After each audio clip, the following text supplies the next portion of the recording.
Welkom graad 9 by hierdie finansiesles.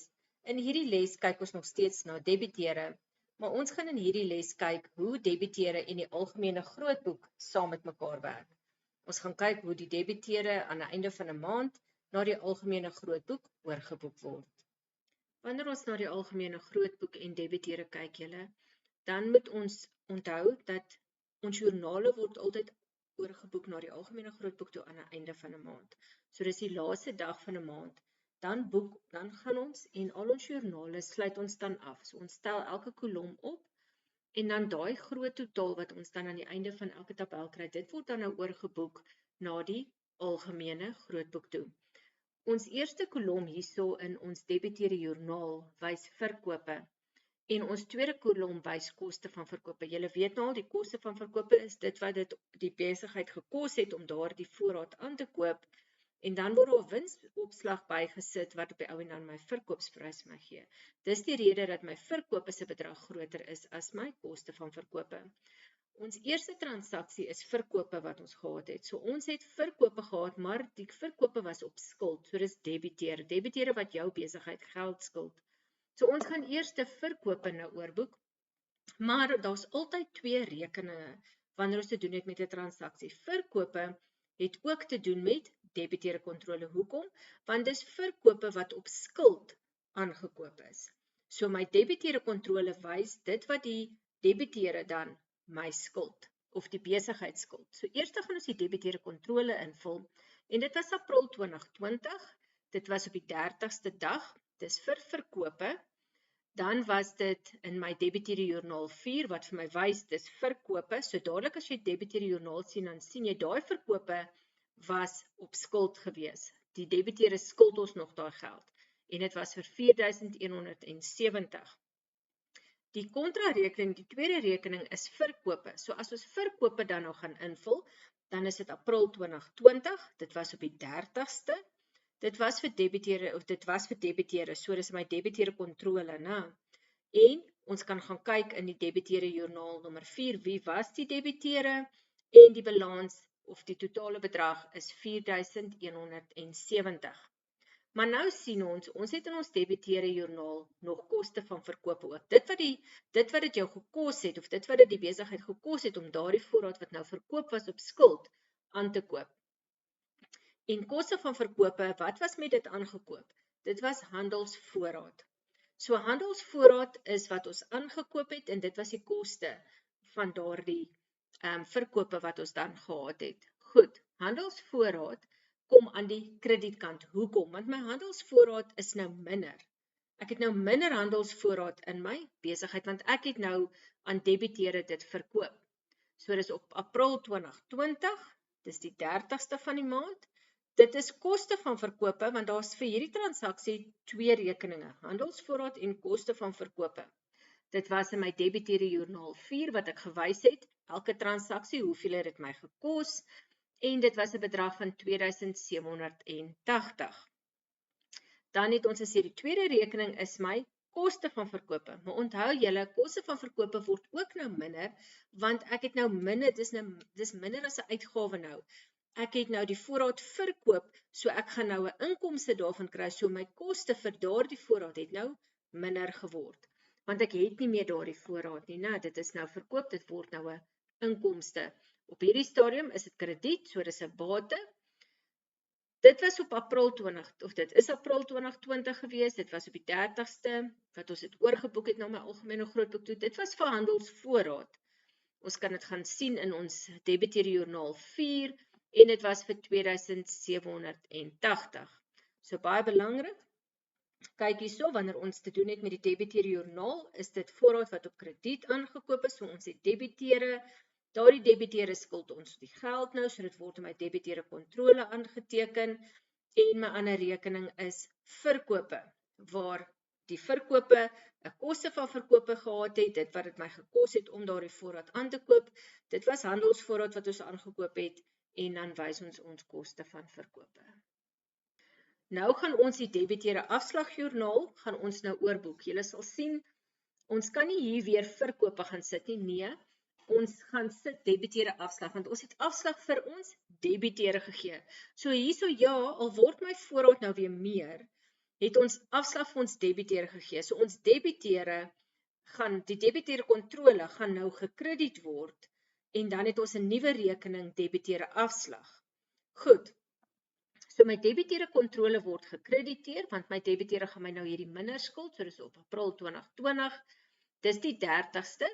Die ander rekening wat ons gegee het, ons kan hom nie verkope noem nie, want ons het afslag gegee.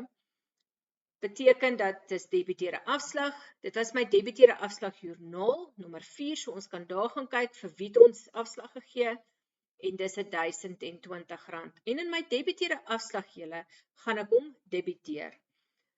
Dit was op April 2020, die 30ste.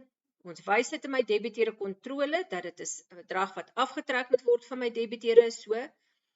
Dis die debiteure kontrole, dan DAJ 4 en dan dit was R1020 wat ons afslag gegee het.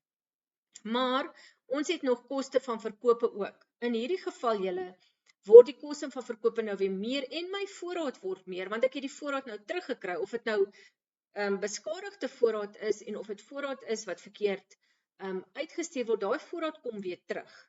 Goed. So my handelsvoorraad word nou meer met die R680 en so ook julle sal sien nie, dis April 2020, was op die 30ste wat ons dit oorgeboek het, dit was vir koste van verkope wat nou teruggekom het, DAJ 4, want dis die debiteure afslagjoernaal en dit was R680. En so julle gaan my koste van verkope nou gekrediteer word, want ek het nou, dit is nou weer meer as 'n uitgawe, né? April 2020, die 30ste, dit was vir handelsvoorraad wat teruggekom het, debiteure afslagjoernaal 4 en dis R680. So kyk baie mooi, daar's altyd twee rekeninge vir elke transaksie. Goed. En ons noem dit die dubbel inskrywing. Daar is altyd 'n debietkant en altyd 'n kredietkant wanneer ek 'n transaksie na die algemene grootboek toe oorboek. Nou gaan ons kyk na die KOJ. Nou onthou, die KOJ is wanneer debiteure my kom betaal. Dit het ook te doen met die debiteure kontrole. So weer eens, nou gaan ons kyk na my debiteure kontrole rekening. My debiteure kontrole julle gaan hierdie is R2780 wat debiteure kom betaal het. My ander rekening in hierdie is die bank. Ons gaan nie nou die bank oorboek nie, maar my bank julle word meer met daai geld. So want die debiteure het my mos nou kom betaal, né? So daai geld het nou in my rekening, in my bankrekening ingegaan. En bank is 'n bate. So wanneer ek die bank sou gedoen het, dan sou dit aan die debietkant geskryf geword het en dit sou gewees het debiteure kontrole. Maar in hierdie geval gaan ons net nou die debiteure kontrole vir julle wys en sy transaksie wys bank. Ek skryf nie weer die 30ste nie julle, want dit word op die 30ste gedoen wanneer ons dit oorboek na die algemene grootboek toe. My verwysingsnommer is KOJ 4, want dis waar ek kan gaan wys hoeveel my debiteure betaal het en hulle R2780 kom betaal. Goed. So kyk baie mooi, vir hierdie in my KOJ, wanneer ons te doen het met debiteure en hulle kom betaal my, ons twee rekeninge is bank en debiteure kontrole. Ek wys nie nou die bank vir julle wat ek nou die debiteure kontrole na aan sy debietkant toe oorgeboek het nie, maar ek wys vir julle die debiteure kontrole waar dit nou aan my kredietkant is en my verwysing hier is bank. So kom ons sê bank was hier, dan sou ek hier debiteure kontrole gehad het en ek sou gesê dis R2780 wat debiteure my betaal het. En sien julle ook in my debiteure kontrole is dit aan die kredietkant want my debiteure het my kom betaal, so dit beteken hulle skuld minder. Nou dat ons gekom het en ons het al ons joernale wat ons vir daai maand van April gehad het, wat te doen het met debiteure, klaar oorgeboek na ons algemene grootboek toe, dan moet ons ons algemene grootboek gaan afsluit julle. Nou kom ek wys gou-gou vir julle, die eerste ding wat jy doen is jy kyk, is my debietkant en my kredietkant gelyk? Is daar aan my debietkant 'n bedrag en aan my kredietkant 'n bedrag en balanseer dit met mekaar. As dit nie dieselfde is nie, soos kom ons kyk hier by handelsvoorraad julle. Handelsvoorraad het aan die debietkant 'n bedrag van R680 en aan die kredietkant 'n bedrag van R2780. Hulle balanseer nie. So jy kyk watter kant is die grootste, dan julle gaan jy aan die ander kant vir 'n saldo oorgebring hê. So hierso het ons nou oorgebring, so dis saldo oorgebring. Die rede daarvoor is, ek het dit nou van die kredietkant af oorgebring na die debietkant toe, sodat ek op die ou end my debietkant en my kredietkant dieselfde het. So hierso sien ons saldo oorgebring is 2100, want as ek die 2780 vat en ek trek 680 daarvan af, dan gaan ek 2100 kry. So kom kyk ons nou hier by debiteure kontrole. Hierso het ons 'n bedrag van 4170 en as ons gaan, ek gaan dit gou op my sakrekenaar bymekaar tel, 1020 plus 2780, dan kry ek 3800. So ek sien dat my debietkant en my kredietkant is nie gelyk nie en ek sien ook my debietkant is meer as my kredietkant.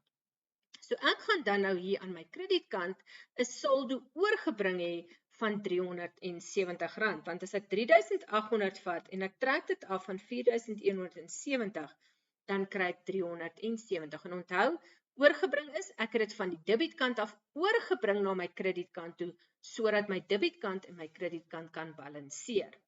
As ons nou hier kyk by verkope, is daar 'n verskil? Nee, jy los hom dan net so. Jy het nie nodig, want jy het nie nodig om iets nou van jou debietkant af oor te bring nou nie. So jy los hom vir eers net so. Dan my koste van verkope, daar sien ons my debietkant is 2780, my kredietkant is 680, hulle balanseer nie. So as jy dan nou gaan en jy gaan sê 2780 minus die 680, dan gaan jy 'n bedrag van 2100 kry. Dan gaan hy aan jou kredietkant wees, totaal oorgebring. Onthou julle, ons balansstaatrekeninge kry saldo. Ons nominale rekeninge is totaal. Goed, onthou dit. So dis totaal wat oorgebring is en dit is 2100. My debiteure afslag, daar's net 'n bedrag aan my debiteure kant, so ek het nie nodig om 'n bedrag oor te bring om op die ou end hulle twee gelyk te kry nie. Nou het ons klaar gegaan en ons het saldos oor gaan bring om op die ou end dan ons link debietkant en ons kredietkant se bedrag bymekaar te kry, maar nou moet ons gaan en ons moet gaan optel. So ons gaan eers gaan en ons gaan tel daai op en ons kry 2780 en 2780. Goed. Nou gaan ons by ons debiteure kontrole en ons gaan tel al die op. Daar's 4170, daar's 4170. By verkope is daar niks, so ons los hom net so. Ons gaan skryf net daar 4170. Dan julle, by koste van verkope gaan ons gaan tel hom op, 2780, 2780. En debiteure gaan ons ook, want onthou die lyntjie hierso, het beteken is gelyk aan, en dit wys my debiteure afslag is 1020. Maar julle, ons is nie klaar nie. Kyk mooi. Ons het wel nou gegaan en daai gaan optel en alles. Baie belangrik. Sien julle hierso het ek nou geskryf en my datum of my maand verander ook. My maand is nou Mei 2020. Dis op die 1ste en dis my saldo. So dis die saldo wat ek die volgende maand mee gaan begin en ek het hom afgebring. So ek het hom nou van daai kant af afgebring na my kredietkant toe en dis 2100. Goed. So my handelsvoorraad het 'n saldo waarmee hy die volgende maand gaan begin met 2100. Dan het my debiteure kontrole 'n debietsaldo van 370. Dit beteken ek begin Mei 2020 met 'n saldo van debiteure wat my nog 370 skuld. OK. Dan verkope is nie nodig vir iets nie. Jou totaal waarmee hy afsluit is 4170 vir daai maand. Jou koste van verkope het dan 'n debietsaldo van of 'n debiettotaal wat afgebring is van 2100. Goed. So vir die volgende maand het jy 'n totaal van wat wys dat jou koste van verkope van hierdie maand af na daai maand toe met soveel minder geword het. Goed. En jou debiteure kontrole het ook, of jou debiteure afslag het sluit dan af met 1020. Daar's nie 'n totaal vir die volgende maand nie. Dit is wat jy daai maand gehad het. So die volgende maand begin jy skoon. In die video wat gaan oor die debiteure grootboek, is daar gedeel dat op die ou end my debiteure lys moet balanseer met die saldo wat aan die einde van die maand oorbly by my debiteure kontrole. Onthou julle dit nog? Nou, as julle die debiteure lys, hierso was die debiteure lys vir Pieter se skoenwinkel vir April 2020. Die bedrag wat ons gekry het na ons die algemene grootboeke afgesluit het die einde van die maand, het ons 'n bedrag van 370 kry. Dit het vir my gewys dat hierdie twee debiteure, S Pieterse en Anel, skuld nog. Hulle het nog nie klaar betaal nie. En daar sien julle is 370, sien julle. So hy balanseer. Dit wys dat ek het reg oorgeboek na my algemeen of na my debiteure grootboek toe, en dit wys dat op die ou end balanseer my debiteure kontrole.